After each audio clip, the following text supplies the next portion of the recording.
It is now time for the Royal Rumble match. It is the 1988 Royal Rumble pay-per-view, 35 years ago, and holy moly, man. And you know what, guys? Spoiler alert, this is the first 80s pay-per-view that I have ever watched in its entirety. Did we have a hell of a lot of matches? Not really. We only had 4. It was like a 2.5 hour pay-per-view. But we're here to break it down, we're here to discuss it, and we're here to have fun while doing it. But we kicked off this monumental event with Vince McMahon trying to introduce us over Rick Rude's theme song, and it just did not work. I mean, you could make him out, but you would assume for something like as big as the Royal Rumble that they would have had this sorted. But as soon as Rick Rude's theme song ended, you could hear McMahon. His commentary team consists of himself and Jesse Ventura. The interviewers were Gene Okerlund, Craig DeGeorge, and ring announcer Howard Finkel.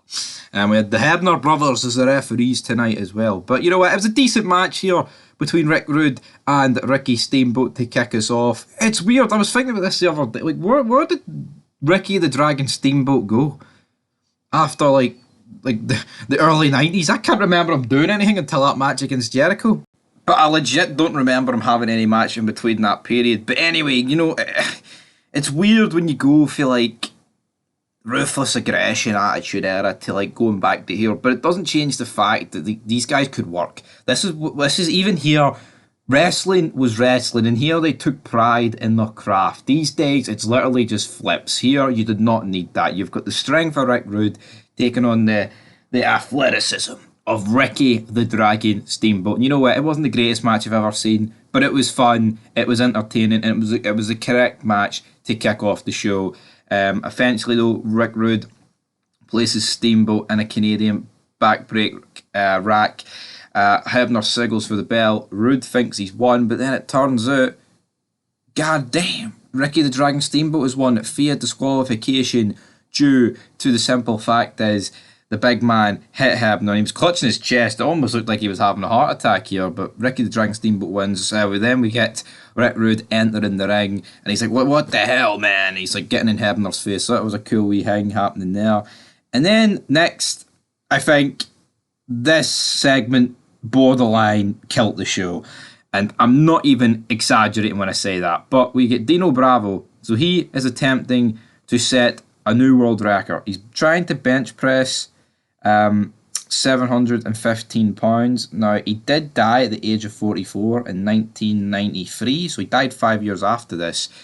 And I don't know what they were going for. Well, obviously I know what they're going for here. They're going to break the world record. But it made you feel that they were almost like cheating here, but they didn't actually cheat. It turns out this was a legit world record. But my problem with this is, it's the sheer amount of time it took.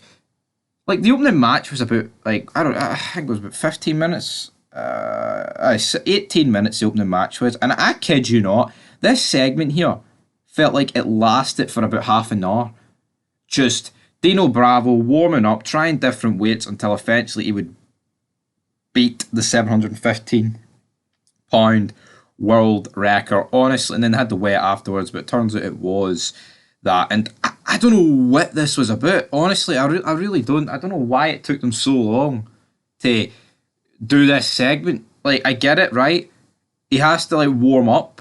But surely they should have had something in place for this. Like, surely, while the first match is going on, Dino Bravo should be practicing. And then, like, they can do one attempt at, like, 650 and then the 715 attempt. Rather than, like, 30 minutes of just this guy doing weights. Honestly, you would have thought this was the World Bodybuilding Federation, but no, it's the WWF. So I wasn't a fan of this, you know what?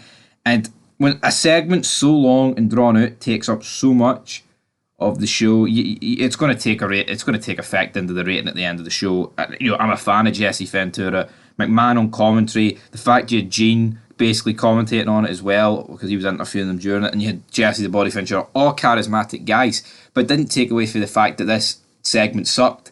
We then have a second match. It is a 2 out of 3 falls match. We have the Jumping Bomb Angels taking on the Glamour Girls, Judy Martin and Elena Kai. with Jimmy Hart. This was a 2 out of 3 falls match for the WWF Women's Tag Team Championship.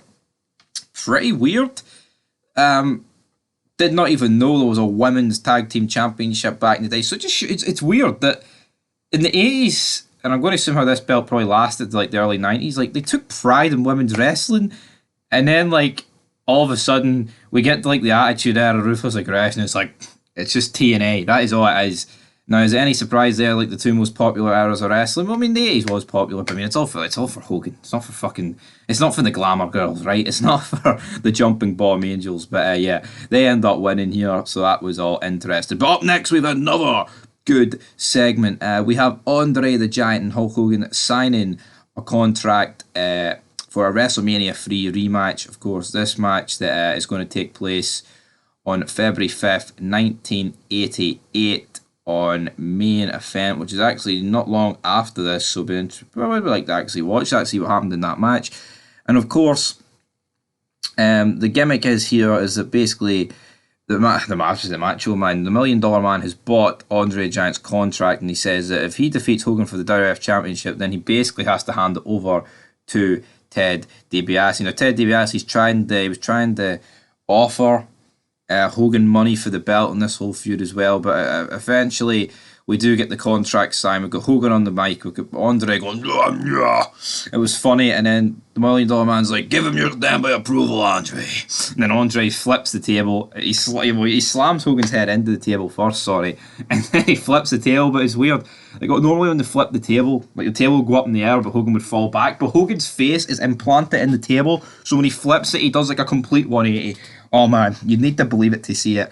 And then yeah, all the heels leave the ring, so it looks like Hogan has battered Andre's battered Hogan here, which was quite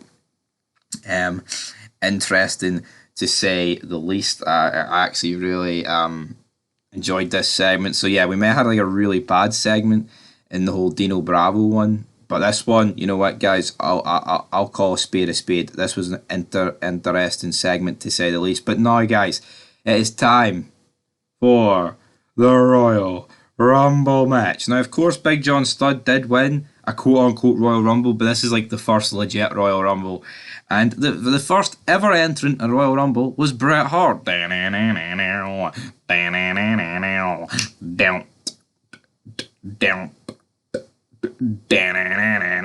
Hart and Big Santana.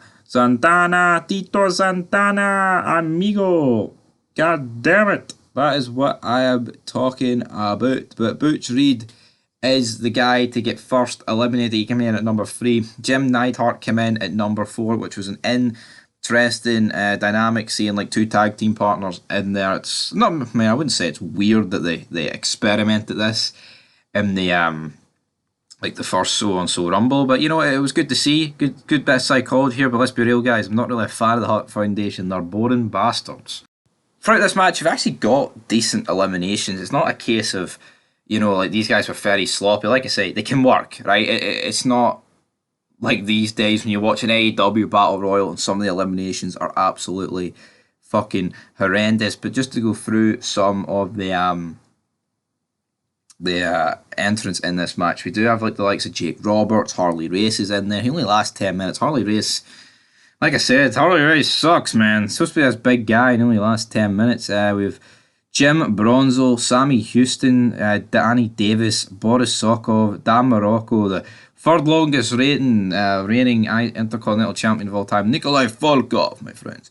We then have Jim Duggan, lasting 14 minutes and 44 seconds. He did eventually go on to be the winner. I believe did Mon Baruku get the most, or was it Jim Duggan that got the most eliminations? I'm not too sure, to be honest. One Man Gang eliminated Brian Blair, he eliminated Hillbilly Jim, and he eliminated Dino Bravo himself. Dino Bravo eliminated the Ultimate Warrior. One Man Gang eliminated Jim Duggan. Jim Duggan eliminated One Man Gang, and then Junkyard Dog got eliminated by Ron Bass. Bret Hart did go 25 minutes and 42 seconds, so he was the longest. And the most eliminations goes to One Man Gang with 5. Jim Duggan got 3, and Don Morocco got 5. But eventually it did come down to Jim Duggan and one-man gang. You know, it only went 33 minutes, this Rumble, but it was fun. You know, it was cool seeing it. And there was one problem I've got with it. Why is it not going on last? Like, honestly, why is this match not going on last? The match that did go on last, right? It's just not a match you would expect to go on last, if we're being honest here. You've got a 2 out of 3 falls match between the Islanders, Haka and Tama, taking on the Young Stallions, Paula Roma and Jim Pars. It closed the broadcast. Haka then forced Roma. He hit him with a half crab to win the match after 2 straight falls, so they won 2-0 in the end. And yeah, just another 2 out of 3 falls tag match to end the show. A bit of a lackluster way to end the show, if I'm being honest. We had a really good segment with Hogan and Andre, and the Rumble match itself was fun. So was the opener, but an awful segment and 2 jobber tag matches and 1 main event. And so for that reason, guys, I'm going to give the Royal Rumble 1988 a 4 out of 10. That may be harsh. Maybe some people disagree, but if you do that, you need to leave it in the comments down below. But until next time, Fog Wrestling, signing out.